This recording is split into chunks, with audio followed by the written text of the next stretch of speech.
हमें तो बहुत खुशी है। मैंने मुझे 11 बजे लेकर रात को 9 बजे तक टीवी लगा रखा है यहाँ पर, 9:30 बजे तक।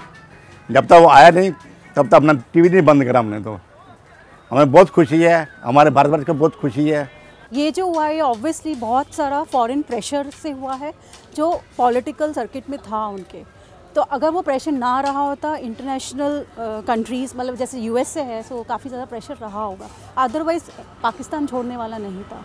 उन्होंने जिस तरीके से हमारे आईएएफ को रखा है और जो रिस्पेक्ट दी है उसे, जिसमें वो चाहते तो कुछ भी कर सकते थे बट उन्होंने नहीं किया, विच इज़ रियली गुड। छोड़ते छोड़ते भी उन्होंने शाम के 9:30 बजा दिए रात के। तो I think it is not a good gesture कि वो अगर उसे छोड़ना ही होता तो वो जब अपना टाइम था उसी टाइम छोड़ देता, बट वो लेट करता गया।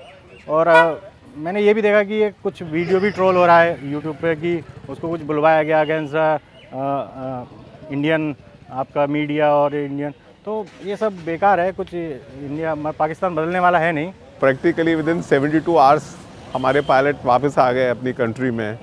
आई think they have also shown some large heartedness, you know. They could have delayed the whole thing, लेकिन ठीक टाइम पे उन्होंने उनको रिलीज़ कर दिया। हमारे लिए ये प्राउड मोमेंट है कंट्री के लिए। I think this was a very high level diplomatic decision. It is something which I don't think Pakistan would have agreed on if Modi ji would not have put that pressure on them. I think it is a goodwill gesture, and going forward it might open some dialogues because something positive has happened from their side which has never happened.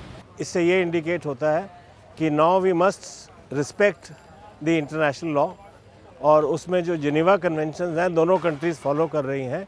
ये एक बहुत अच्छा step है।